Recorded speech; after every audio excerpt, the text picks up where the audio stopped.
Hello बच्चों, मैं हूं शुभम पालीवाल, आपका अपना एसपी सर। फिजिक्स के कंसेप्ट्स को मजबूत बनाने के लिए और किसी भी सब्जेक्ट के डाउट्स को क्लियर करने के लिए डाउनलोड कीजिए डाउटनेट ऐप। नमस्कार बच्चों, कैसे हो तो आप सभी।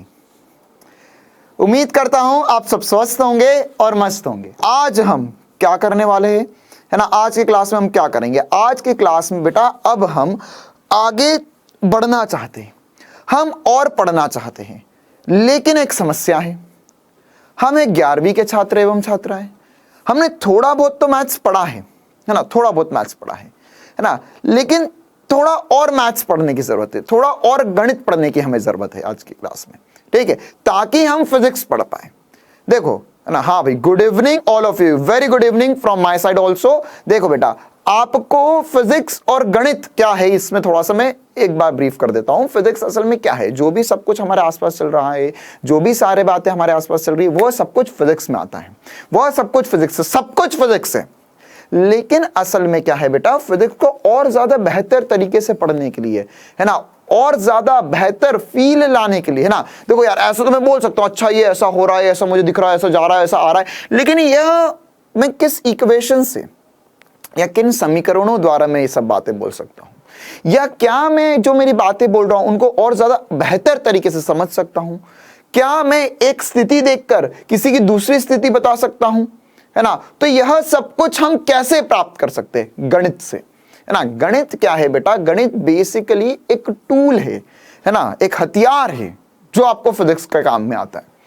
गणित की शुरुआत ही ऐसे होती है ना, कि जैसे अगर मान के चलो आपको फिजिक्स पढ़ना था, है ना, फिजिक्स पढ़ना था, तो फिजिक्स पढ़ना शुरू किया सबने, भौतिक विज्ञान पढ़ रहे थे, भौतिक विज्ञान में अलग अलग चीजें कर रहे थे, लेकिन उन्हें बीच बीच में लगता था कि यार ये करने के लिए मुझे और थोड़ा सा गणित चाहिए, है ना, ये करने के लिए और थोड़ा गणित चाहिए।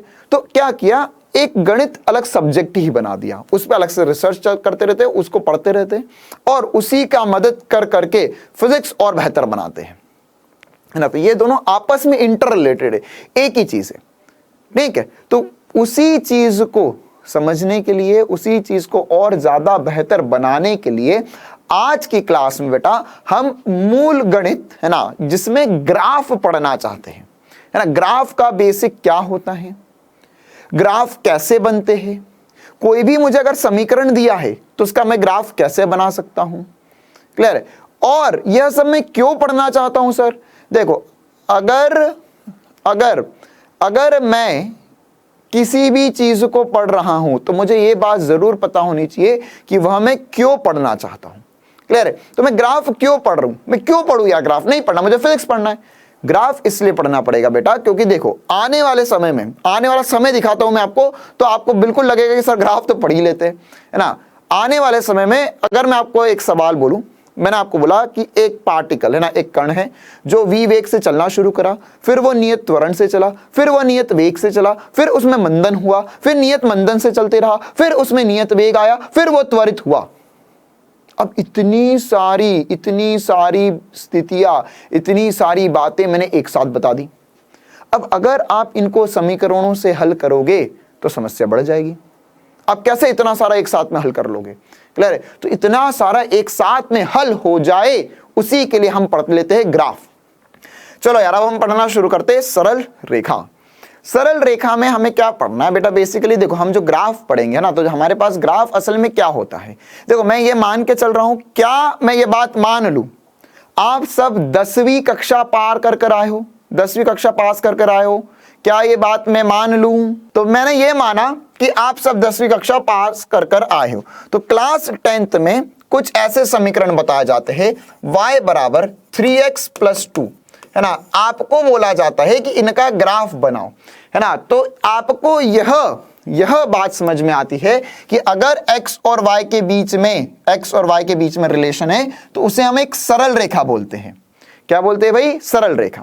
देखो, अब जो भी बातें मैं आज की क्लास में पढ़ाऊंगा, या थोड़ा मूल गणित आपको 1-2 क्लास तक जितना भी पढ़ाऊंगा, यह सब कुछ जो कि आप गणित के छात्र एवं छात्राएं हैं, है ना, वह आपको अलग से मैथ्स में भी पूरा पढ़ाया जाएगा, है ना। लेकिन मैं क्यों पढ़ा रहा हूं, क्योंकि मुझे फिजिक्स पढ़ाना है आगे। तो फिजिक्स में जो भी छोटी छोटी बेसिक सी बातें लगेगी बेटा, बस उतना ही मैं आपको ज्ञान दूंगा, क्लियर है ना। देखो, तो अब यहां पर y बराबर 3x प्लस 2 यह समीकरण है। क्या आप इसके लिए एक सरल रेखा बना सकते हैं? क्या आप इसके लिए सरल रेखा बना सकते हैं? तो अगर आप इसके लिए सरल रेखा बना सकते तो आप कैसे बनाते थे? सर यहां पे x की वैल्यू रखते जाओ, y की वैल्यू मिलती जाएगी, x की वैल्यू रखते जाओ, y की वैल्यू मिलती जाएगी, तो वहां से कुछ बिंदु मिलेंगे। क्लियर है? तो यहां पर यह एक कार्टेशियन प्लेन है जिसमें दो अक्ष है, एक x अक्ष है और एक y अक्ष है। यह हमारा हो गया भाई मूल बिंदु, है ना। तो x अक्ष और y अक्ष से, y अक्ष पे यह एक तल है ना। तो इस तल पे अगर मुझे एक सरल रेखा बनानी है तो वह सरल रेखा मैं इस, अगर ये मान के चलो एग्जाम्पल था, तो इसमें अगर मैं x की वैल्यू रखते जाऊं, y की वैल्यू मिलती जाएगी, तो वहां से मैं एक सरल रेखा, पता नहीं मुझे कैसी बनेगी, है ना, लेकिन यहां से मैं कुछ आइडिया लगा सकता हूं कि ये जो सरल रेखा वो कुछ इस हिसाब से बन जाएगी। ठीक है, तो ये सरल रेखा मैंने बना दी, लेकिन अब मैं कुछ ऐसा नया तरीका सीखना चाहता हूं, है ना, कुछ नई बातें सीखना चाहता हूं जिससे मैं लाइन देख कर, है ना, लाइन देख कर मैं यह बता दूं कि यह जो सरल रेखा है वो, या जो इक्वेशन है, समीकरण, उसको देखकर मैं सरल रेखा बता दूं कैसे बनने वाली है। ठीक है, तो उसके लिए एक इंपॉर्टेंट सी कहानी क्या होता है बेटा, हमने ये जो सरल रेखा थी इसके अलग अलग रूप लिखे, है ना, ये अलग अलग प्रकार से हम सरल रेखा को समझना चाहते हैं, है ना। तो अलग अलग प्रकार से अगर सरल रेखा को हम समझना चाहते हैं तो अब यहां पर तुम्हें बेसिक सी बातें पता है। हाँ बेटा, ये लेसन 1 है। ठीक है, लेसन 1 को पढ़ने से पहले हम कुछ मूलभूत गणित, मूल आधार गणित पढ़ रहे हैं, उसकी बातें चल रही है। ये x अक्ष है, ये y अक्ष है। ठीक है ना। अब बिल्कुल शांति से सब फुल स्क्रीन कर लो, जो मैं बोल रहा हूं आधे घंटे तक सबको बहुत बेहतर तरीके से सुनना है और कॉपी में साथ साथ में लिखते जाना है। यहां पर ये x अक्ष है, y अक्ष है बेटा। तो अगर मुझे एक कोई भी लाइन बनानी है, कोई भी एक समीकरण बनाना है मेरे पास, उससे मैं यहां पर एक सरल रेखा बनाना चाहता हूं इस पर, तो मैं किस प्रकार से बना सकता हूं? मेरे पास उसके लिए अलग अलग फॉर्म है ना, अलग अलग फॉर्म है। तो उनमें मैं कैसे पढ़ता हूं? मैं जो सरल रेखा बेटा, इसमें अलग अलग तरीके से अलग अलग फॉर्म मैं पढ़ूंगा, अलग अलग रूप पढ़ूंगा। तो उन रूप में जो सबसे पहला रूप है ना, सबसे पहला रूप या सबसे बेसिक रूप है ना, देखो क्या होता है असल में बेटा कि यहां पर ये जो सरल रेखा का समीकरण लिखा था हमने, y बराबर 3x प्लस 2, यह अलग अलग रूप से बनाया जा सकता है ना, भिन्न भिन्न प्रकार के इसके रूप हो सकते हैं। ठीक है, तो उन्हीं रूप को हम बढ़िया तरीके से पढ़ने वाले हैं। क्लियर? तो सबसे पहला रूप जो हम पढ़ रहे हैं उसे बोलते हैं प्रवणता रूप। ठीक है, अब ये प्रवणता रूप क्या होता है? प्रवणता रूप क्या होता है? ये सबसे बेसिक रूप होता है ना। देखो, अगर कोई भी एक सरल रेखा बनाई जाए, है ना, एक स्ट्रेट लाइन बनाई जाए, तो इतनी तो इंग्लिश आती है ना, अगर मैं सरल रेखा को स्ट्रेट लाइन बोलूंगा तो समझोगे ना तुम सब, तो है ना। तो ये एक स्ट्रेट लाइन बना रहा हूं मैं, तो स्ट्रेट लाइन का जो पहला फॉर्म होता है वह होता है y। देखो, अब स्ट्रेट लाइन का जो पहला फॉर्म बोल रहा हूं वह कैसा बनता है? y इज प्रोपोर्शनल टू, मतलब कि y जो होगा वह समानुपाती होगा x के। सबसे पहली बेसिक सी बात कि अगर मैं यहां पर बेटा यह रूप भी देखूं या यह एग्जाम्पल भी देखूं, तो इसमें जो y है वह समानुपाती है x के। जो y प्रोपोर्शनल होगा x के, तभी वहां पे एक सरल रेखा बनेगी, है ना। अब देखो, ये फिजिक्स में क्यों पढ़ रहे? जैसे मुझे v और t के मध्य ग्राफ बनाना है ना, वेग और समय के बीच में। तो अगर वेग जो है वो समानुपाती हुआ समय के, मतलब 100% वहां पे एक सरल रेखा का ग्राफ बनेगा। ठीक है, अगर यहां पे इसकी घात 2 होती, है ना, अभी ये सरल रेखा है, अगर इसकी घात 2 होती, तो अगर यहां पर ऐसा होता y समानुपाती होता x स्क्वायर के, तो यहां पर ये क्वाड्रेटिक हो जाता, है ना। और यहां पर ये जो ग्राफ बनता वह क्या बनता? वह बनता असल में पैराबोला, है ना, परबल है। क्लियर है? तो यहां पर अब हम क्या पढ़ने, अभी हम किसके ऊपर बात कर रहे हैं? बेसिक से स्टार्ट कर रहा हूं मैं, 0 से, that is y is proportional to x, है ना। तो यहां पर अगर एक ग्राफ बनाया जाए जिसमें y प्रोपोर्शनल x होगा, वह सरल रेखा या स्ट्रेट लाइन कहलाती है। ठीक है, अब यहां पर जो सरल रेखा या स्ट्रेट लाइन होगी बेटा, उसके लिए y is proportional to x, समानुपाती है x के। तो जब भी मैं यहां पर से समानुपाती का चिन्ह हटाता हूं, है ना, समानुपाती का चिन्ह हटाता हूं, वेरी गुड बेटा, एक्सीलेंट, है ना। देखो अब यहां पर ध्यान दो, अगर मैं एक समानुपाती का जब भी यहां से चिन्ह हटाऊंगा तो इसे यहां पर एक मैं कांस्टेंट लेकर आऊंगा जिसे मैं बोलता हूं m। क्या बोलते हैं भाई? m, है ना। ये m असल में देखो, यह बात फिजिक्स में ध्यान रख लो, ये फिजिक्स में मैं बहुत बार करूंगा और बहुत बार फिजिक्स में हम जितने नियम पढ़ेंगे बेटा उनमें देखो असल में कोई भी नियम बनाया जाता है फिजिक्स में, कोई भी लॉ आता है तो इसी प्रकार से बनाते हैं, या कोई भी इक्वेशन व्यंजक अगर हम लिखते हैं, जैसे हमने सोचा F इक्वल्स टू ma या F equals to G m1 m2 बटा r स्क्वायर, ये जो फॉर्मूले वगैरह बने ना, न्यूटन के नियम वगैरह से जो फॉर्मूले बने वो कैसे बने, है ना, वो देखा गया कि एक भौतिक राशि दूसरी भौतिक राशि पे किस प्रकार निर्भर करती है। ठीक है, तो फिर उसी प्रकार से जो जिस हिसाब से वो निर्भर करती है, तो जैसे F is proportional to m1 m2, ठीक है, F is proportional to 1 by r square. तो जब भी हम यह कंबाइन करेंगे, एग्जाम्पल दे रहा हूं बेटा, m1 m2 बटा r स्क्वायर को, तो यहां से जब भी प्रोपोर्शनलिटी का साइन हटाऊंगा मैं, है ना, समानुपाती का चिन्ह हटाते तो एक नियतांक लेकर आते हैं, है ना। यह नियतांक क्यों आता है? देखो यार, अभी फिजिक्स में हमें गहराइयों में उतरने के लिए छोटी छोटी बातें बहुत ज्यादा पकड़नी होगी, है ना। अब सबसे पहली बात तो यह फिजिक्स में जब भी हम समानुपाती का चिन्ह हटाते हैं तो एक नियतांक क्यों लगाते हैं, है ना, एक नियतांक किस लिए लगाया जाता है? क्या किसी के पास इस बात का जवाब है? अरे ये तो पढ़ा है ना तुमने, है ना, कांस्टेंट है, हाँ बिल्कुल। तो ये नियतांक या जो कांस्टेंट है वो क्यों लगाया जाता है? क्यों लगाया जाता है? क्यों लगाया जाता है? ये बेटा कांस्टेंट फिजिक्स, इतना फिजिक्स पढ़ रहे हो बचपन से, है ना, ये कक्षा 9वीं का है, लेकिन फिर भी जैसे आप ये पढ़ा था v is proportional to i, v equals to IR कक्षा 10वीं में, तो यहां पर ये नियतांक क्यों लगाया? क्योंकि बेटा क्या होता है, जब भी अगर एक भौतिक राशि दूसरी भौतिक राशि के समान उपाती है ना, तो हाँ एक्टिविटी के आंसर के लिए ठीक है ना, लेकिन क्या होता है कि देखो यह समानुपाती तो है, ये इसके जैसे, जैसे यह बढ़ाओगे तो यह भी बढ़ेगा, यह बढ़ाओगे तो यह भी बढ़ेगा, द्रव्यमान बढ़ाओगे तो बल भी बढ़ेगा, द्रव्यमान बढ़ाओगे बल बढ़ेगा। लेकिन जब जब जब द्रव्यमान बहुत छोटा हो, या द्रव्यमान का मान मैंने 1 रख दिया, इकाई रख दिया, तो उस समय क्या बल लग रहा था, कितना बल लग रहा था, वह कैसे पता चले? या अगर मैंने यहां पे बल को 1 रख दिया, मतलब कि जो m1 m2 है दोनों को 1 रख दिया, और जो r था उसे भी 1 रख दिया, तो यहां पर क्या इनके बीच में कोई बल नहीं लगेगा? या बल लगेगा या नहीं लगेगा? बिल्कुल लगेगा, है ना, बिल्कुल लगेगा। तो वह किसके बराबर होता है? वह उसी के लिए यहां पर ना जो कैलकुलेशन एकदम एग्जैक्ट बने, उसके लिए हम यहां पे एक नियतांक या कांस्टेंट वैल्यू रखते हैं हमेशा। ठीक है, तो यह फिजिक्स का बेसिक है कि कोई भी लॉ पढ़ेंगे उसमें कांस्टेंट वैल्यू क्यों रखी जाती है। क्लियर है? हमेशा जरूरी नहीं कि हमेशा यहां पे कांस्टेंट आए ही, हो सकता है कि कभी कभार जो हम फॉर्मूला डिराइव करते हैं जैसे F इक्वल्स टू ma है, तो इसमें लिखते हैं F समानुपाती है m के, F समानुपाती है a के, तो यहां से बना देता हूं मैं F इक्वल्स टू ma, इसमें कोई कांस्टेंट नहीं आता है। क्लियर? वहां पे कांस्टेंट की वैल्यू 1 रख देते हैं, लेकिन यहां पे कांस्टेंट आया, तो यह क्यों आया? ताकि यह जो आंसर बैठे वो आपका और सटीक बैठे, है ना, सटीक बैठे। और यह जब m1 m2 का मान 1 हो, r का मान 1 हो, तो f किसके बराबर आया? क्या आया f?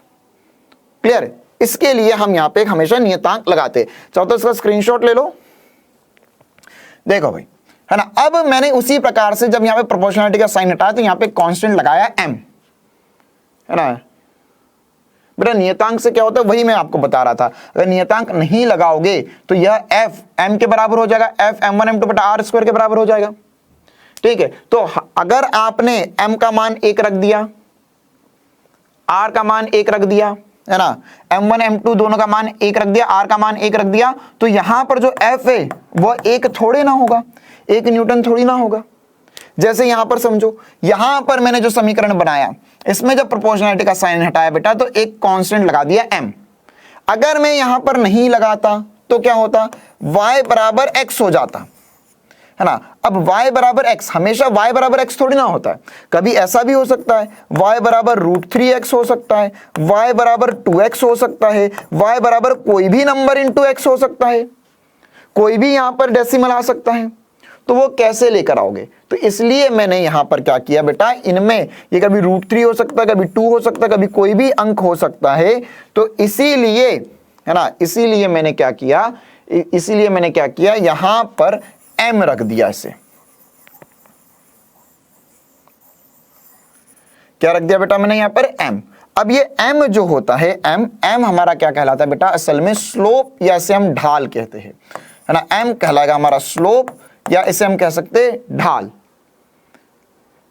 अब हम, है ना, ये हटा रहा हूं यार, ये अब हमारे काम का नहीं है ना, हमारे काम का नहीं है। नियतांक का भी कुछ मान होता है क्या सर? हाँ बेटा, हर बार नियतांक का मान अलग अलग होता है, वो समीकरण पर निर्भर करता है ना, वो समीकरण पर निर्भर करता है। ठीक है, अभी हम बेसिक मैथ्स पढ़ना चाह रहे थोड़ा बहुत, तो उस पर वापस आते हैं, है ना। यहां पर जो हमने इधर यहां पर जो करा बेटा, y बराबर mx किया, जो है ना, y बराबर जो mx किया हमने, तो ये m और x, अब इसे हम समझते हैं कि क्या इसमें इक्वेशन बैठ सकती है और क्या इंपॉर्टेंट बातें हो सकती है। देखो, ये तो ऐसी अंडरस्टैंडिंग के लिए मैंने बताया था, है ना, ऐसा नहीं कि सर ये क्या था, ये तो केवल अंडरस्टैंडिंग डेवलप करने के लिए था। आगे की कहानी यहां पर समझते, y = mx लिखा मैंने, है ना। फिर उसके बाद में m ही क्यों किया बेटा? m ही क्यों किया? क्योंकि दुनिया में m करा सबसे पहले, तुम्हारी इच्छा तुम a बोलो, c बोलो, d बोलो, लेकिन सब m बोल रहे, इसलिए मैं भी m बोल रहा हूं। क्लियर है? तो m मतलब क्या रख दिया हमने? स्लोप। ठीक है, अब असल में हमें, है ना, अब हमें असल में m जो है, m के बारे में थोड़ा सा ज्ञान देखना है, ताकि हम प्रवणता रूप को अच्छे से समझ पाए। m जो होता है बेटा, वह होता है y/x। क्लियर है? यह असल में क्या कहना चाह रहा है कि कोई भी समीकरण हो, कोई भी अगर समीकरण है मेरे पास, तो उस समीकरण में अगर मैंने लिखा y बराबर mx, तो इसमें, अब ध्यान से समझना मेरी बातों को, इसमें अगर y का कुछ मान होगा, x का कुछ मान होगा, तो y/x करूंगा तो वह मेरा क्या हो जाएगा? ढाल। क्लियर है? अब वो मेरा ढाल हो गया। अब इसमें एक बार बस थोड़ी सी बेसिक सी बातें, एक बार मान के चलो, आपको अगर मैं ऐसा बोलूं कि y बराबर mx है, तो इसमें इसके लिए समीकरण बताओ, ये समीकरण बना हुआ है, इसके लिए इक्वेशन है, तो ग्राफ बनाओ। तो ग्राफ कैसे बनाओगे सर? इसमें हम यहाँ पे एक बना देते डब्बा, है ना, इसके लिए डब्बा बना देंगे हम, x की कुछ वैल्यूज रखते जाएंगे, y की वैल्यूज मिलती जाएंगी, है ना। अच्छा, x की वैल्यू देखो, मैं एक बार, मेरा मेन अल्टीमेट गोल क्या है, मेरे पास इक्वेशन है, मैं उसका ग्राफ बना दूं बस। ठीक है, अच्छा, तो अगर मैंने यहाँ पे x की वैल्यू 0 रखी, x की वैल्यू 0, तो y का मान कितना आएगा ये बताओ। अगर हाँ बेटा, स्लोप का मतलब समझ रहे हैं ना, कोई समस्या वाली बात नहीं है। अगर मैंने x की वैल्यू 0 रखी, तो y का मान क्या आएगा? x की वैल्यू 0 रखी तो y का मान क्या आएगा? अगर x की वैल्यू 0 रखी तो y का मान भी 0 आएगा। अरे यहां पर अगर x की वैल्यू 0 रखोगे तो y का मान क्या आएगा? 0 आएगा। अच्छा, अगर मैं x की वैल्यू 1 रखूं तो y का मान क्या आएगा? y का मान क्या आएगा ये बताओ, y का मान क्या आएगा? अगर x की वैल्यू 1 रखेंगे तो y का मान आ जाएगा सर m। अरे आएगा या नहीं आएगा, है ना। अच्छा, अगर x की वैल्यू में 2 रखूं तो y का मान क्या आएगा? 2m आएगा सर। ऐसे ही अगर मैं x की वैल्यू जैसे जैसे बढ़ाते जाऊंगा, y का मान उस हिसाब से बढ़ता जाएगा। तो अगर मैं इन सारे बिंदुओं को इस ग्राफ पर बनाऊं, तो इससे जो यहां पर लाइन बनेगी या सरल रेखा बनेगी, वो कैसी बनेगी? देखो, ये रहा 0,0। अच्छा, 1,0 कहां आएगा? देखो यार, मैंने आपको अभी बोला था कि मैंने ये माना है कि आप 10वीं कक्षा पास कर आए हो। 10वीं कक्षा पास कर आए हो, इसका मतलब यह था कि आपको यह बातें भी समझ में आती है कि यह कार्टेशियन प्लेन में यह जो होता है वो पॉजिटिव होता है, यह वाला भी पॉजिटिव होता है अक्ष में, y अक्ष में यह नेगेटिव दिशा होती है, ये नेगेटिव x होता है, और ये नेगेटिव y होता है। मतलब यहां पर जो भी बिंदु होता है फर्स्ट क्वाड्रेंट में, वो प्लस प्लस में आता है, यहां पर जो बिंदु होता है वो माइनस प्लस में आता है, यहां जो बिंदु होता है वो माइनस माइनस में आता है, और जो यहां होता है वो प्लस माइनस में आता है। अरे ये तो लिखते आता है ना, अरे बता दो भाई, वरना गणित पढ़ा ले अभी हम पहले। ये तो आता है लिखते, ये plus plus minus plus minus minus plus minus, ये तो आता है, मुझे पूरी पूरी उम्मीद है भाई सभी को ये आता होगा। देखो तो यहां पर बेटा अगर मैं इसके लिए इस सरल रेखा के लिए, ये समीकरण के लिए अगर सरल रेखा बनाऊं तो ये 0,0 से गुजरेगी, फिर 1, तो 1 यहां कहीं होगा, m मान लो यहां कहीं है, 2, तो ये 1, यहां पर आ गया, 2, आ गया। मतलब कि कुछ भी हो बेटा, यह जो सरल रेखा है, यह जो सरल रेखा है वह चाहे जो हो जाए वह मूल बिंदु या 0,0 से गुजरेगी। किससे गुजरेगी भाई? मूल बिंदु 0,0 से गुजरेगी। क्लियर है ना?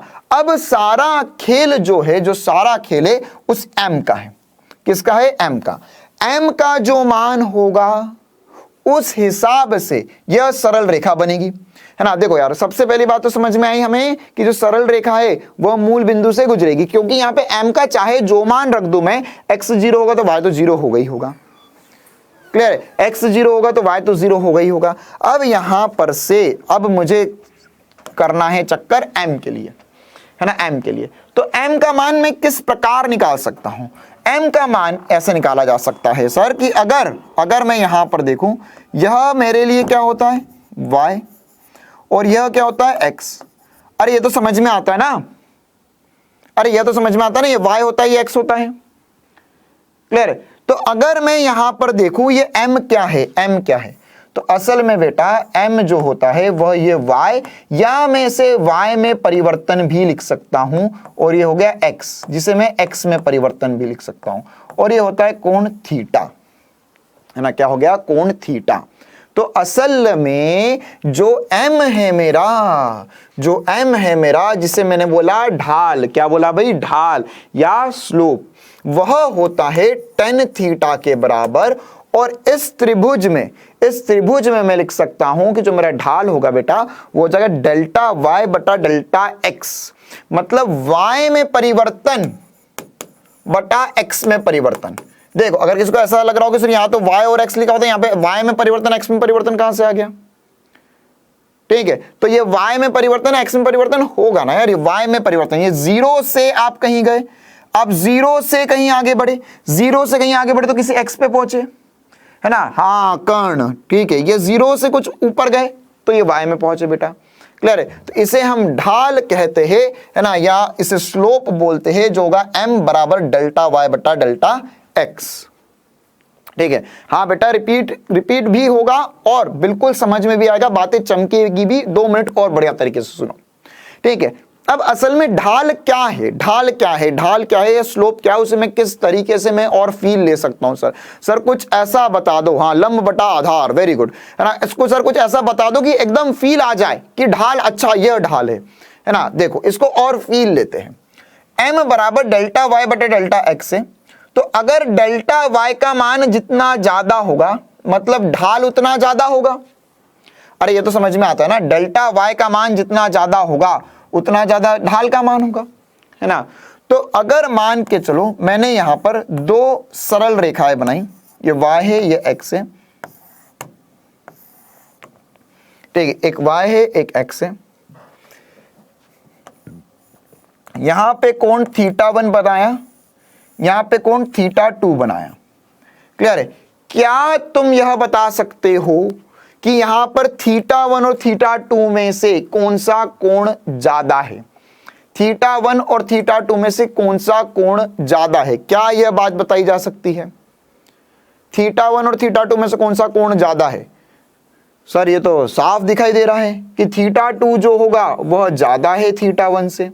तो अगर θ2 ज्यादा है θ1 से बेटा, इसका मतलब क्या हुआ कि यहां पर tan θ2 जो होगा वो ज्यादा होगा tan θ1 से, मतलब दूसरे का ढाल ज्यादा होगा पहले से, है ना?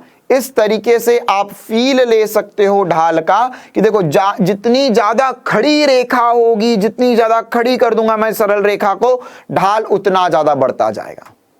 जितना ज्यादा सरल रेखा को खड़ा करते जाएंगे उतना ज्यादा ढाल बढ़ते जाएगा।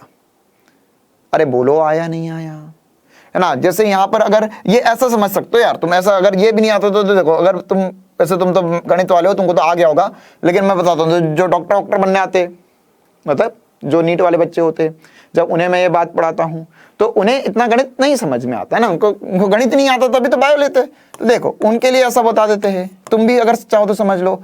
यहां पर मैंने बिठाई अपनी प्यारी गीता को, गीता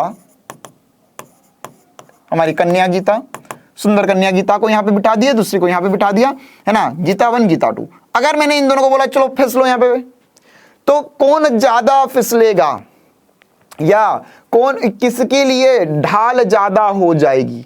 समझ रहे हो ना, स्लोप मतलब क्या होगा, किसका इंक्लिनेशन ज्यादा है, या किसके लिए फिसलने के लिए कौन ज्यादा फिसलेगा, है ना, जिसका कोण ज्यादा है। तो सिर्फ साफ दिख रहा, ऊपर वाली जो गीता 1 है, नीचे गीता 2 है, अच्छा नहीं, ऊपर वाली गीता 2 है, नीचे वाली गीता 1 है। तो यहां पर जो 2 है और ये 1 है, तो 2 को फिसलने में ज्यादा मजा आएगा, मतलब इसका ढाल ज्यादा है, ठीक है ना, इसका ढाल ज्यादा होगा, इसका ढाल कम होगा। तो इस प्रकार से आप आसानी से ये बातें समझ सकते हो। अच्छा चलो सर, ढाल तो समझ में आ गया, है ना। अच्छा, इसको एक और ऐसा भी समझ सकते हो, क्या तुम्हें ये बात समझ में आती है कि tan थीटा का मान, है ना, tan थीटा का मान, अच्छा tan 0 का मान बताओ, चलो tan 0 का मान कितना होता है? tan 0 थोड़ा सा त्रिकोणमिति, tan 0 का मान कितना, जल्दी बोलो यार, tan 0 का मान क्या होता है? tan 0 का मान क्या होता है? tan 30 डिग्री का मान क्या होता है? tan 60 डिग्री का मान क्या होता है? tan 90 डिग्री का मान क्या होता है? tan 45 डिग्री का मान क्या होता है? क्या ये सारे मान याद है तुम्हें? क्या इनकी वैल्यूज पता है तुम्हें? अरे बताओ, बोलो हाँ या ना।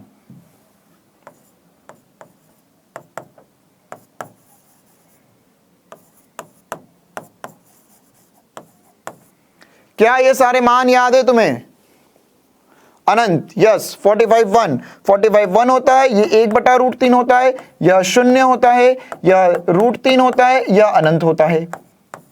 मतलब क्या हो रहा है भाई, देखो जैसे जैसे मैं यहां पर कोण बढ़ाते जाऊंगा ढाल बढ़ते जाएगा, और जैसे जैसे ढाल बढ़ते जाएगा तो यहां पर इनका परिमाण बढ़ता जा रहा है, ठीक है। तो मैं ये बात बोल सकता हूं यार, ये थोड़ा सा त्रिकोणमिति है जो आपको ध्यान रखना होगा कि tan थीटा में अगर आपने थीटा का मान बढ़ाओगे तो tan थीटा का मान बढ़ेगा, मतलब कि जो स्लोप है या ढाल है वह बढ़ेगा, स्लोप या जो ढाल है वह बढ़ता जाएगा, ठीक है। तो इस प्रकार से आप समझ सकते हो कि सर जैसे जैसे आप कोण बढ़ाओगे tan थीटा बढ़ेगा, मतलब ढाल बढ़ेगा।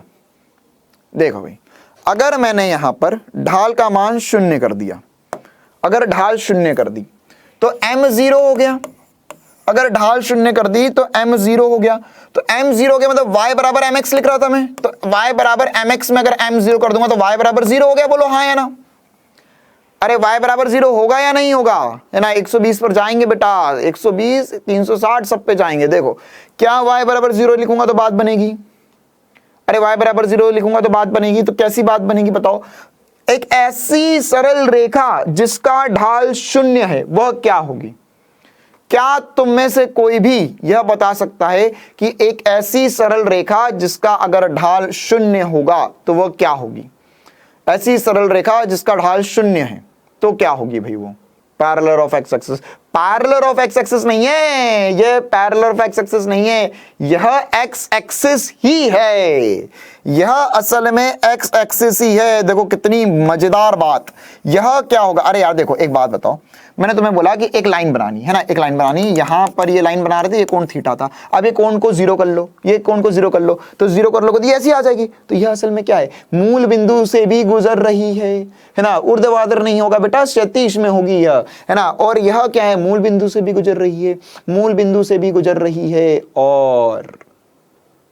और इसका कोण 0 भी है, तो यह असल में x अक्ष है ना। y बराबर 0, यह समीकरण ध्यान रखना बेटा, यह गणित में भी काम आएगा। मजेदार बात, अगर y बराबर 0 है तो वह असल में x अक्ष की समीकरण है ना। y बराबर 0 असल में x अक्ष की समीकरण होती है, और इसी प्रकार अगर मैंने x बराबर 0 कर दिया तो वह y अक्ष का समीकरण होता है।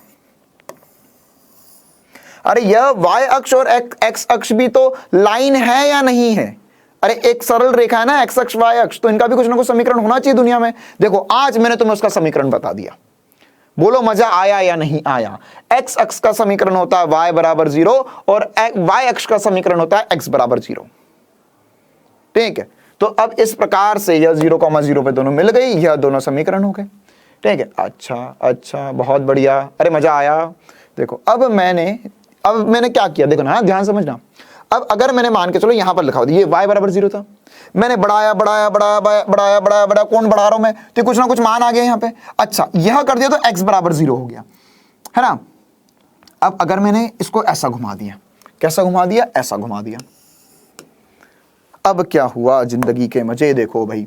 अब यहां पर ये जो कोण है, यह कोण जो है थीटा, वह 90 डिग्री से ज्यादा हो गया।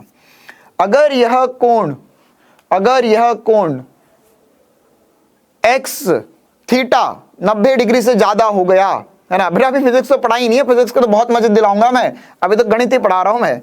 चलो ये x अगर जो थीटा है, अगर थीटा जो है वह थीटा 90 डिग्री से ज्यादा हो गया तो क्या मजा है जिंदगी का। देखो भाई, अगर थीटा 90 डिग्री से ज्यादा है तो यहां पर tan थीटा में अगर थीटा 90 डिग्री से ज्यादा हो गया बेटा, तो जो tan थीटा होता है वो नेगेटिव हो जाता है ना। tan थीटा का मान जो होता है वो सेकंड क्वाड्रेंट और फोर्थ क्वाड्रेंट में नेगेटिव होता है। तो यहां पर यह क्या होगा बेटा, नेगेटिव। मतलब मेरे लिए जो समीकरण ये जो लाइन बनी हुई है ना, ये लाइन, इसके लिए समीकरण लिखूं तो हो जाएगा y बराबर माइनस ऑफ mx। ऐसा गोल नहीं करते, आपको समझ नहीं आएगा, दिखेगा नहीं। हाँ देखो भाई, इतना समझ लो बस, ये क्या, y बराबर माइनस ऑफ mx। क्लियर है ना। अगर कोण 90 डिग्री से ज्यादा है, इसको ऐसा सोचो, ऐसा सोचो, ऐसा सोचो, या इसको आसान तरीका बता रहा हूं, तुम्हारी जीवन की सारी मुश्किलें आसान हो जाएगी। पहले ये बता दो, इतना समझ में आया, अगर कोण 90 डिग्री से ज्यादा है, अगर कोण 90 डिग्री से ज्यादा है तो उस कंडीशन में y इक्वल्स टू mx होता है, क्योंकि सेकंड क्वाड्रेंट में tan क्या होता है, नेगेटिव होता है। यार ये इसीलिए मुझे मजा आता है क्या तुम गणित वालों को पढ़ाने में, तुमको थोड़ा बहुत तो आता है कम से कम। ये अगर एक कोऑर्डिनेट होता है ना, एक बच्चे ने जो कमेंट में लिखा, रिपीट कर रहा हूं, ध्यान से समझेंगे। यहां पर सारे साइन, देखो यार 3 चीजें आपके पास, sine theta, cos theta, tan theta, जो त्रिकोणमिति के अनुपात है, यह तीनों, है ना, यह तीनों यहां पर पॉजिटिव होते हैं। यहां पर टेन थीटा पॉजिटिव होता है, यहां पे सॉरी साइन थीटा पॉजिटिव होता है। साइन थीटा की सारी वैल्यू सेकंड क्वाड्रेंट में, मतलब जब कोण 90 से 180 के बीच में होगा, यह क्या है भाई, 90 से 180 डिग्री के बीच में, यह जो कोण है वह 180 डिग्री से 270 डिग्री के बीच में है। 180 से 270 डिग्री के बीच में यह कोण जो है वह कोण है 270 डिग्री से 360 डिग्री के बीच में। और यहां पर जो कोण होते हैं बेटा, यह होते हैं 0 से, यह कोण होते हैं 0 से 90 डिग्री के बीच में। क्लियर है। तो अगर 0 से 90 डिग्री के बीच में, है ना, अगर 0 से 90 डिग्री के बीच में कोई भी आप ट्रिग्नोमेट्रिक रेशियो लोगे ना, तो ये सारे पॉजिटिव होंगे। यहां पे साइन पॉजिटिव होगा, यहां पे टेन थीटा पॉजिटिव होता है, यहां पर कॉस थीटा पॉजिटिव होता है। अच्छा ये तुम्हें याद है क्या, ASTC, है ना, क्या याद रखना है, ASTC, ऑल STC। हाँ देखो, इसको याद रखने की एक ट्रिक बता रहा हूं, है ना, एक ट्रिक से याद रखोगे, एक जबरदस्त ट्रिक, थोड़ा अंग्रेजी में, बट मुझे पूरी उम्मीद है आपको इतनी अंग्रेजी आती होगी। ये ऐसा याद रख सकते हो, आफ्टर स्कूल टू कोचिंग, या कोचिंग या कॉलेज, जैसा भी आपकी जो भी इच्छा हो वो ले लो। आफ्टर स्कूल टू कोचिंग या आफ्टर स्कूल टू कॉलेज, है ना, मतलब ये ASTC, after school to coaching, ऐसा याद रख लो। हाँ, all student 10th class,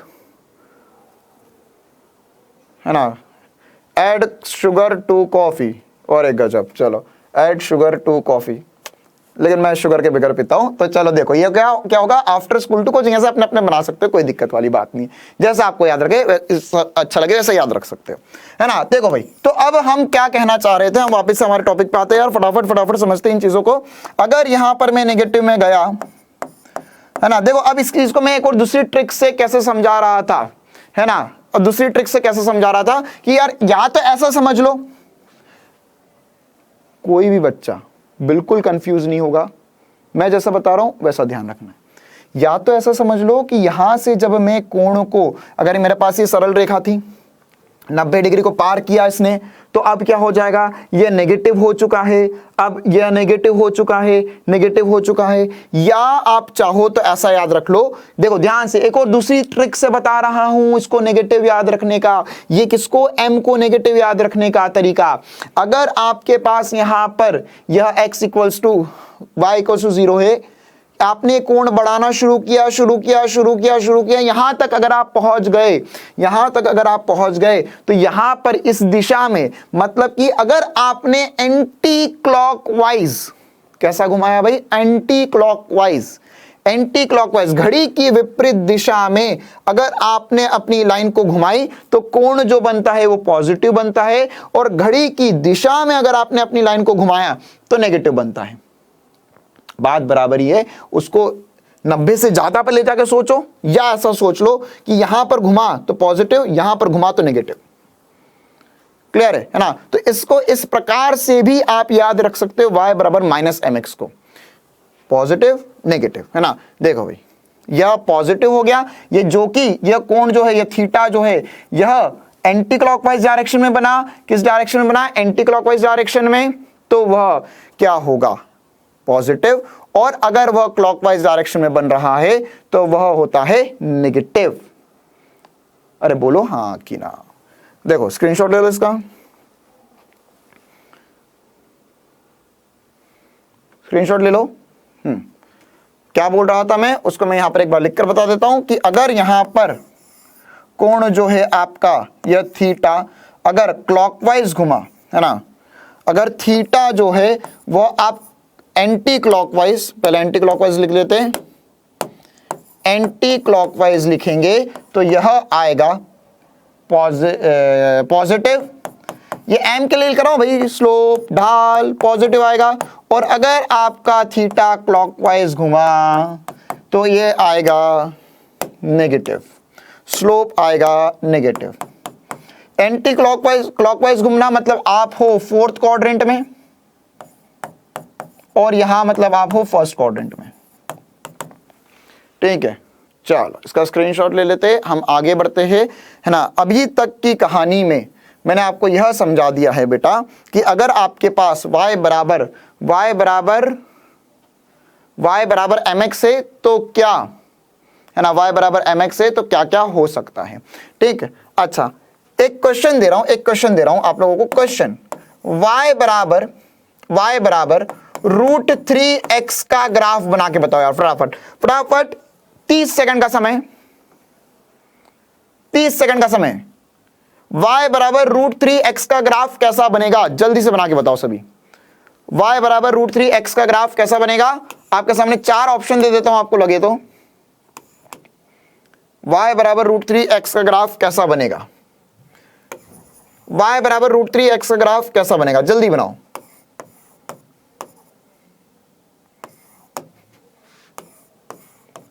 y बराबर √3x का ग्राफ कैसा बनेगा,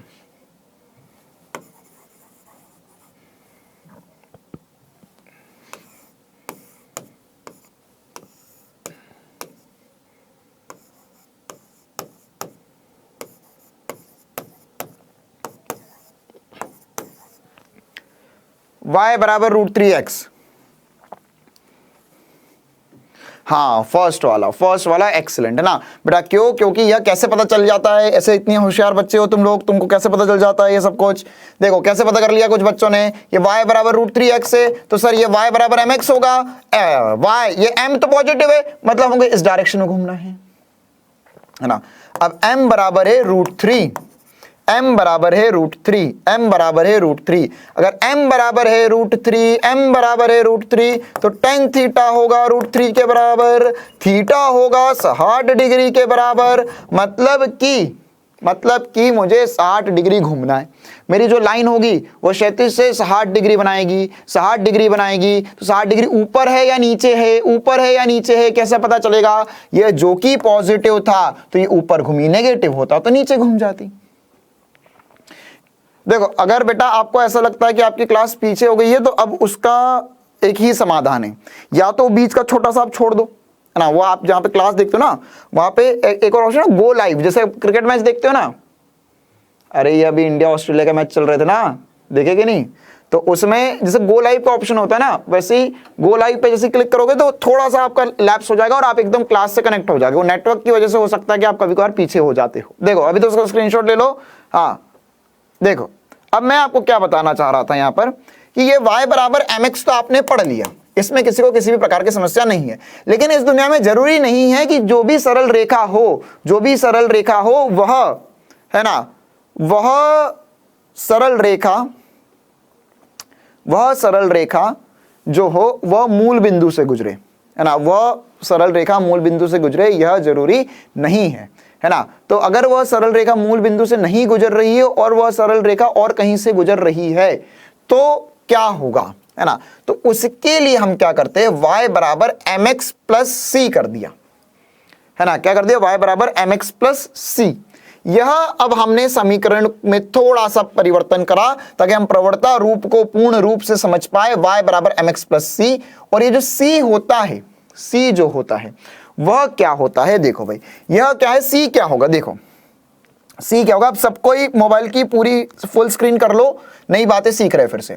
y बराबर mx प्लस सी होता है। तो यह क्या होगा बेटा कि अगर मैंने यहां पर फिर से एक छोटा सा टेबल सा बनाना चाहा कि सर यहां पर ऐसा डब्बा सा बना लेते, उसमें हम x की वैल्यू रखते जाएंगे, y की वैल्यू क्या आ रही है ये लिख लेते। देखो भाई, तो अगर मैंने बोला x 0 रखो तो अब जो y आएगा वो c आएगा। अब अगर मैंने x को 0 रखा तो y जो आएगा वो c आएगा। अगर मैंने x को 1 रखा तो अब जो y आएगा वो m प्लस सी आएगा। क्लियर है? मतलब क्या हुआ है, मतलब क्या हुआ है इसका कि मेरे को m तो समझ में आया, m तो क्या है, मेरा ढाल है। अब मुझे समझना है c को, c क्या होता है, c क्या होता है। ठीक है, c क्या होता है बेटा, यह ऐसा होता है कि यह y अक्ष था, यह x अक्ष था। जब मैंने x बराबर 0 रखा तो वह y बराबर c आ गया। अब मतलब इसका 0,c बिंदु कहां आएगा, ऐसा सोचो, 0,c बिंदु कहां पर आएगा। ठीक है, y ये कहां पर आएगा, y एक्सिस पर आएगा, y एक्सिस पर आएगा। क्लियर है? तो यह क्या आएगा, y एक्सिस पर आएगा। मतलब कुछ नहीं होगा कि अभी तक मैं जो लाइन बना रहा था वो कुछ ऐसी लाइन थी। यह लाइन क्या थी मेरी, y बराबर mx। अब अगर मैंने इसमें प्लस सी कर दिया तो कोई बड़ी बात नहीं होगी बेटा, लाइन ऐसी की ऐसी ही बनेगी और यही लाइन बनेगी। बस चक्कर यह हो जाएगा कि यह अब y एक्सिस को c पर कट करेगी, है ना। पहले y एक्सिस को 0 पे कट कर रही थी, y बराबर mx पे। क्लियर है? और यहां पर अब क्या होगा, y बराबर mx प्लस सी अगर आ गया आपके समीकरण में तो बस लाइन को ऊपर शिफ्ट कर देना है। क्लियर है? इसे हम y जो c है बेटा, c है ना, इसे हम अंतखंड भी, हाँ अंतखंड भी कहते हैं, है ना, इसे हम अंतखंड भी कहते हैं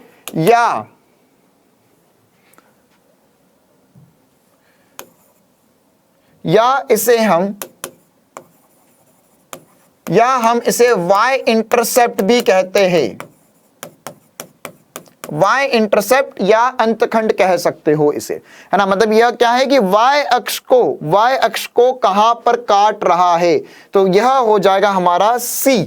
क्लियर है? अब इसका मतलब क्या हुआ सर, मतलब कि बेटा अगर समीकरण जैसे अगर बेसिकली अगर मैं थोड़ा सा पीछे जाऊं और हमने जो पहला समीकरण देखा था y बराबर mx प्लस सी के रूप में था, y बराबर 2x 3x प्लस 2 था, तो ये जो 2 है वो 2 उसको कैसे लेकर आओगे या उसको कैसे आप इस समीकरण के लिए सरल रेखा कैसे बनाओगे, ठीक है। तो उसके लिए हमने इसको जनरलाइज फॉर्म में करना चाहा और बढ़िया करना चाहा प्रवर्ता रूप को समझने के लिए y बराबर mx प्लस सी कर दिया, ठीक है ना। तो अब आपके पास अगर कोई भी सरल रेखा हो या आपको कोई भी इक्वेशन दी जाए तो आप आसानी से उसके लिए ग्राफ बना सकते हो, है ना। देखो जैसे इसमें और क्या बातें हो सकती है, अगर मान के चलो मैंने बनाया y बराबर mx माइनस सी,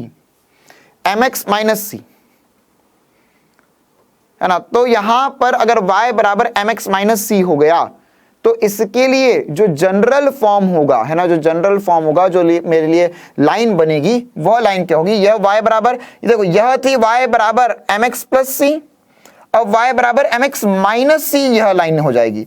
क्यों? क्योंकि अब मेरा जो अंतखंड आएगा वो नेगेटिव में आएगा, तो इसके लिए मैं लिख सकता हूं y बराबर mx माइनस सी। क्लियर है ना। इसी प्रकार अगर मान के चलो आपके लिए इक्वेशन में, तो मैं जनरल फॉर्म बता देता हूं सबके, आपको अब समीकरण आए तो आप आसानी से कर सकते हो, है ना। जैसे मान के चलो यह एक लाइन थी जो इस तरह से कट करती हुई जा रही है, इसका समीकरण क्या होगा, इस लाइन का समीकरण क्या होगा, इसका समीकरण क्या होगा, यह होगा y बराबर, देखो इसमें जो ढाल है बेटा इसकी वह भी नेगेटिव है और जहां कट कर रहा है वह भी नेगेटिव है, तो y बराबर माइनस mx माइनस सी हो जाएगा। अगर मैं एक लाइन को एक ग्राफ पर यहां बना रहा हूं तो इसके लिए क्या समीकरण लिखूंगा, देखो भाई ध्यान से, y बराबर, इसके लिए लिखूंगा y बराबर, अच्छा यहां पर ढाल पॉजिटिव है या नेगेटिव है, ये बताओ जल्दी से, ढाल पॉजिटिव है या नेगेटिव है, ढाल पॉजिटिव है या नेगेटिव है, यहां पर जो ढाल है वह कैसी है, नेगेटिव है, तो माइनस mx, और ये कट कहां कर रहा है, अरे ये सी होता है, y अक्ष को कहां पर काट रहा है, कहां पर वो लाइन काटेगी, वो मेरा सी होगा, यह सी होगा, तो यह हो जाएगा प्लस सी।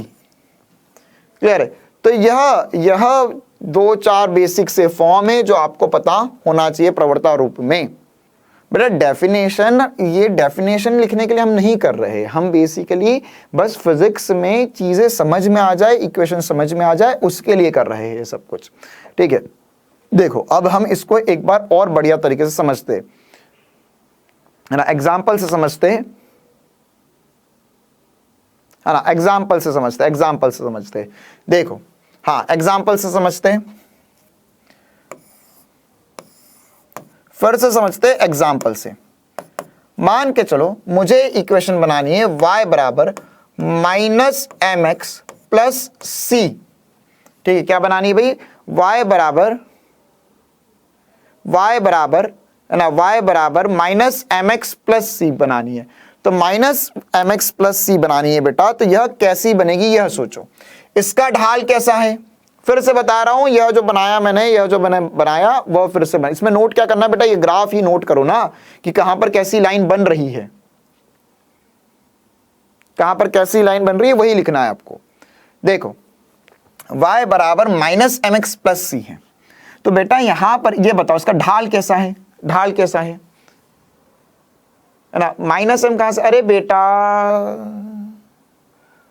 बालक ये आया नहीं, ये आएगा, हम तुम्हें भविष्य के लिए तैयार कर रहे हैं, है ना बेटा, आकाश है आपका नाम, भविष्य हो आप, है ना। तो यह हम भविष्य के लिए बता रहे हैं कि अगर समीकरण में ऐसा होता है तो क्या करना है।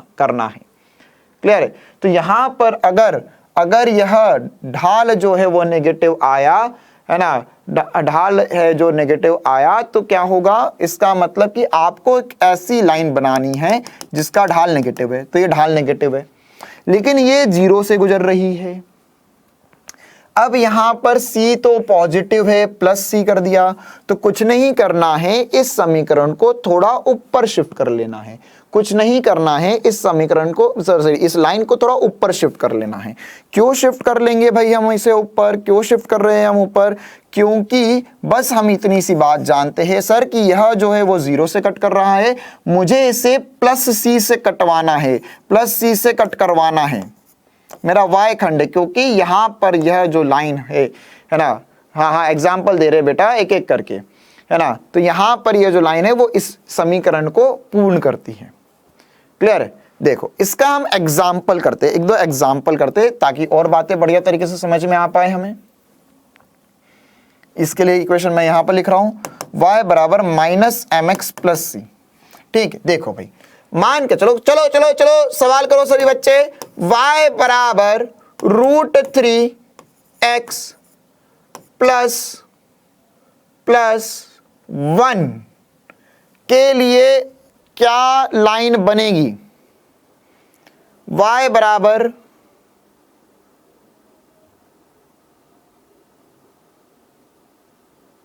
अरे बताओ y बराबर √3x प्लस 1 के लिए क्या लाइन बनेगी, है ना। जैसे एग्जांपल दे देता हूं, मतलब मैं बनाकर बता रहा हूं, आपको बस बताना है कौन सी लाइन बनेगी, कौन सी सही है कौन सी गलत है।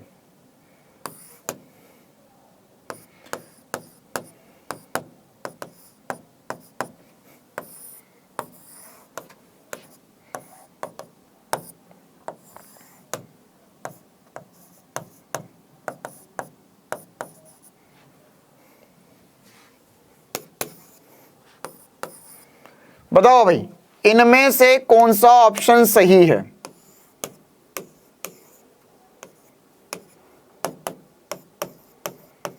इनमें से कौन सा ऑप्शन सही है? y बराबर, अरे भाई बहुत ही आसान है, इसका सही जवाब होगा, इसका सही जवाब होगा 1 नंबर। अरे 1 नंबर सही होगा भाई, 3 नंबर सही थोड़ी ना होगा। 3 नंबर के लिए जो समीकरण होता वह होता y बराबर √3x। अगर y बराबर √3x होता तो तीसरा ऑप्शन सही होता भाई, y बराबर √3x होता तो तीसरा ऑप्शन सही होता। अभी क्या है, y बराबर √3x प्लस 1। अब प्लस 1 क्यों कर दिया भाई? प्लस 1 क्वेश्चन दिया, एक क्वेश्चन में बोल रहा हूं y बराबर √3x प्लस 1, है ना। तो प्लस 1 होगा तो उसके लिए जो समीकरण, जो सरल रेखा बनेगी वो ये वाली सरल रेखा बनेगी बेटा, है ना। क्यों? क्योंकि ये इसका वही तो मतलब समझा रहा हूं मैं इतनी देर से। ये सी वह चीज है कि y पर कहां पर जो एक्सिस, y पर जो लाइन है वो कहां पर कट करेगी y एक्सिस को। क्लियर है? तो यहां पर ये 1 पर कट करेगी। अभी भी नहीं आया।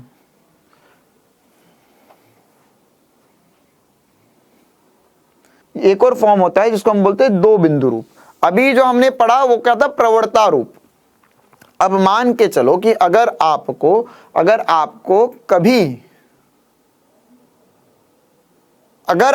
कभी ऐसा हो, 2 बिंदु दे दिए जाए, है ना। जैसे मान के चलो मैंने बोला कोई भी 2 बिंदु 2,4 और कोई भी मान लो यार 1,3, चलो तुमने जो नंबर बोले वो 1,3। 60 डिग्री नहीं बेटा, 1.5 घंटे की क्लास है ना, बस 5-10 मिनट और अपन पढ़ लेते थोड़ा सा, है ना। देखो 1.5 घंटे की 1.5 आवर की क्लास होगी, फिर 15 मिनट का गैप होगा, फिर 1.5 आवर की क्लास होगी आपकी, ऐसा शेड्यूल है ना। देखो यहां पर क्या है बेटा, 2,4 और 1,3 से गुजरने वाली लाइन आपको बनानी है ना। आपको ऐसी लाइन बनानी है जो 2,4 और 1,3 से गुजरे। ठीक है, तो अब इसके लिए क्या होता है बेटा, जैसे यह हो सकता है ना कि अगर मैंने जनरल फॉर्म में माना कि मेरे पास 2 बिंदु है जो x1, y1 और x2, y2 हो, क्या हो जाए, x2, y2। अब दूसरा रूप बता रहा हूं कि आप 2 बिंदुओं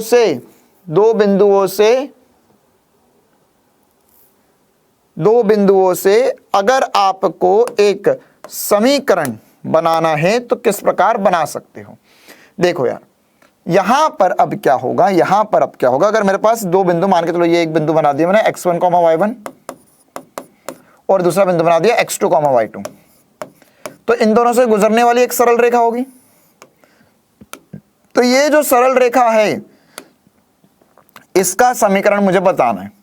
तो इसके लिए जो इक्वेशन या व्यंजक आपको याद रखना होगा बेटा, है ना, वह क्या होगा, वह क्या होगा, यहां पर हम लिख सकते हैं y माइनस, है ना, इसके लिए देखो यार ये फॉर्मेट याद रखना पड़ता है, y माइनस y2 बराबर y2 minus y1 upon x2 minus x1 गुणा में y माइनस y2।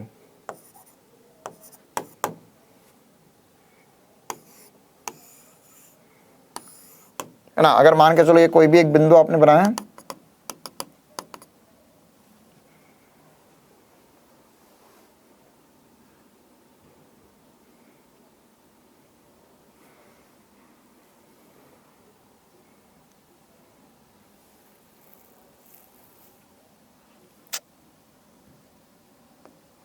ये एक सरल रेखा है ना, जो किन्हीं भी दो बिंदुओं से जा रही है ना, याद है ये फॉर्मूला, वेरी गुड। देखो ये हो जाएगा x1 y1, ये हो जाएगा x2 y2, और अगर कोई भी एक सरल रेखा इन दो बिंदुओं से गुजर रही है ना,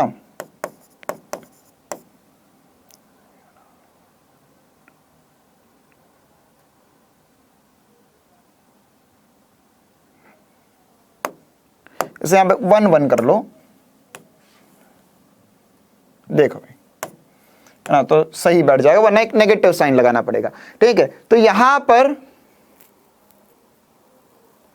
है ना, यहां पर क्या होगा, यहां पर होगा y माइनस, हाँ, y minus y1 equals to y2 minus y1 upon x2 minus x1 equals to x minus x1। है ना, यह फॉर्मूला जो है ना, यह फॉर्मूला जो है वह फॉर्मूला आपको असल में यह जो सरल रेखा होगी उसके लिए रहेगा। है ना, यह फॉर्मूला जो है, यह फॉर्मूला क्या बताएगा आपको, अगर मैंने मान के चलो ये 2,4 और 1,3 आपको दो बिंदु दिए, तो यह दो बिंदुओं से गुजरने वाली सरल रेखा बतानी है आपको, तो वह सरल रेखा आप इस फॉर्मूले से बता सकते हो।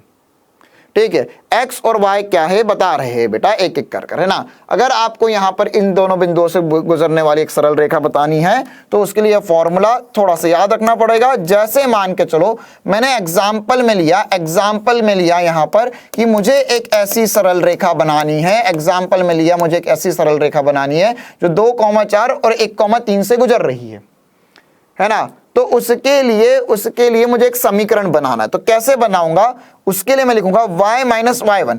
देखो मेरे लिए अगर मैं इसे कंपेयर करूं तो जो x1 है बेटा वो हो जाएगा 2, जो y1 है वो हो जाएगा 4, जो x2 है मेरे लिए वो हो जाएगा 1, और जो y2 है मेरे लिए वो हो जाएगा 3।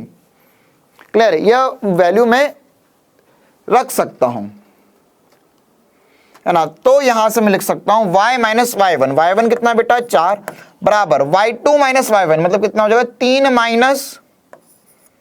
3 माइनस 4 बटा, यहां पर लिख सकते हैं y2 x2 माइनस x1, तो ये हो जाएगा 1 माइनस 2 गुणा, अब यहां पर क्या करना बेटा x माइनस x1 का मान है 2। क्लियर है, आप इसको हल रखकर, है ना, हाँ बेटा ये रिपीट ही कर रहा हूं, है ना, आप इसको वैल्यूज रखकर पूरा सॉल्व कर सकते हो और आप यहां से एक ऐसी लाइन की इक्वेशन बता सकते हो या समीकरण बना सकते हो जो इन दोनों बिंदुओं से गुजर रही है ना, जो इन दोनों बिंदुओं से गुजर रही है। इसे सॉल्व करते हैं, y माइनस 4 इक्वल्स टू, ये हो जाएगा -1 बटा -1 गुणा x माइनस 2, तो ये 1 से, ये माइनस से माइनस कट जाएगा बेटा, और यहां से लिख सकते हैं y माइनस 4 बराबर x माइनस 2, या इसे मैं लिख सकता हूं y बराबर x प्लस 2। देखो यार सॉल्व करो, यही आ रहा है क्या, सॉल्व करो भाई, यही आ रहा है क्या। तो आप इस फॉर्मूले से, है ना, यह जो आपका दो बिंदु रूप होता है सरल रेखा के लिए, उससे आप असल में क्या कर सकते हो, वो उससे आप कोई भी, अगर आपको दो बिंदु दिए जाए तो उससे एक सरल रेखा बना सकते हो।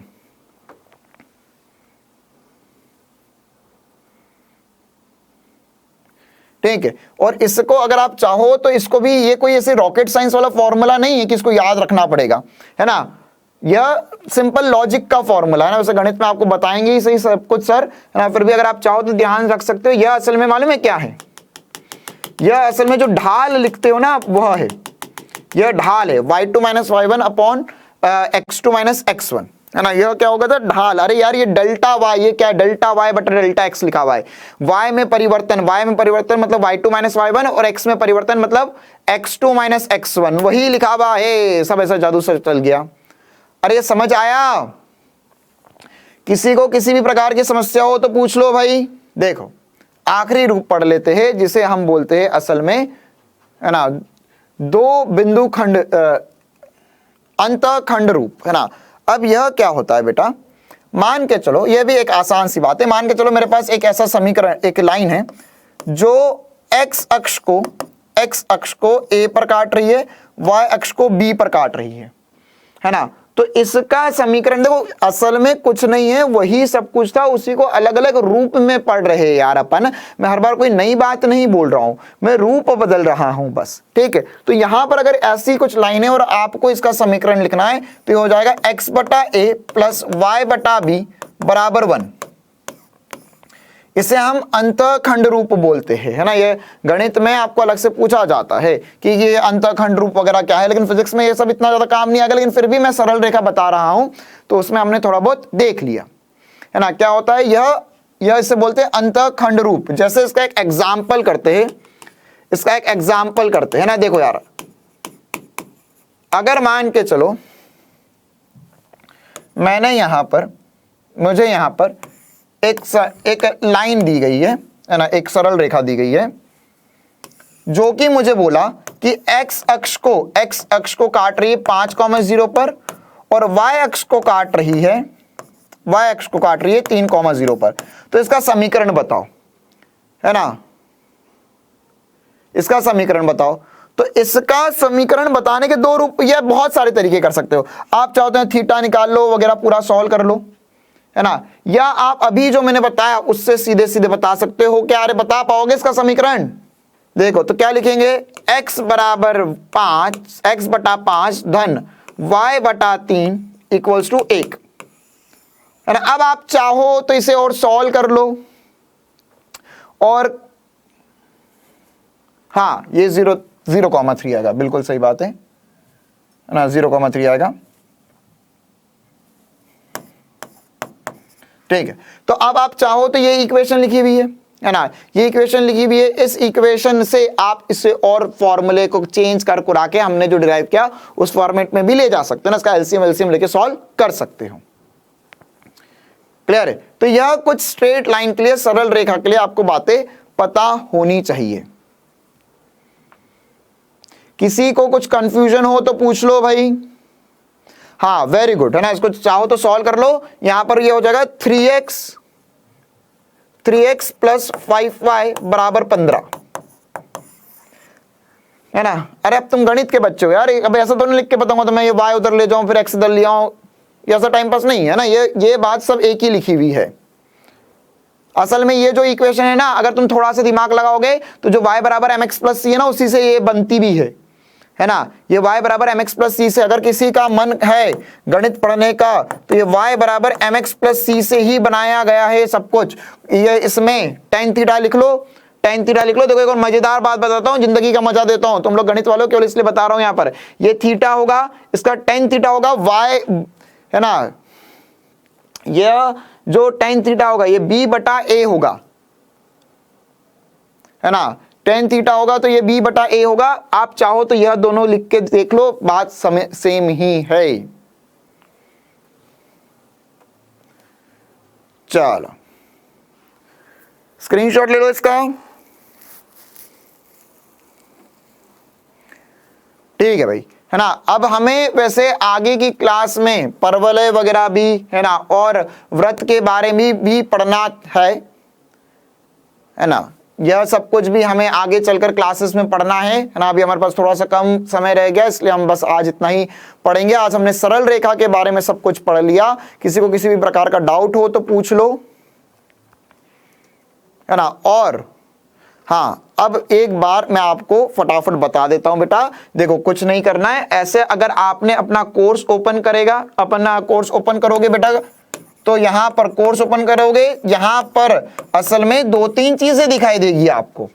क्या? पहले तो नोट्स दिखाई देंगे आपको, ठीक है। जैसे ही नोट्स पे क्लिक करोगे, ऊपर से लाइव क्लासेस के आगे नोट्स का टैब आता है बेटा, है ना। तो नोट्स का टैब आएगा तो उसमें आपको दिखाई देगा यहां पे वर्कबुक, फिर आपको दिखाई देगा यहां पे टीचर्स नोट,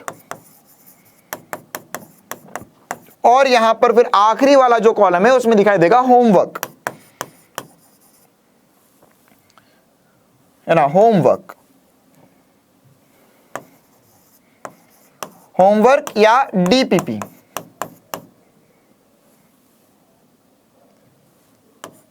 क्लियर है ना। तो ये डीपीपी हो गया भाई। तो अगर आपको मैं अभी जो क्लास में मैंने पढ़ाया वो देखना है तो ये टीचर नोट पर जाओ, क्लियर है। यहां पर अरे बेटा अभी आप आए देर ही कितनी हुई है, कल ही तो पहली क्लास हुई है ना। ये सब कुछ इसमें मिलेगा, सब कुछ मिलेगा। ये टीचर नोट भी इसमें मिलेंगे, डीपीपी भी इसमें ही मिलेगी, क्लियर है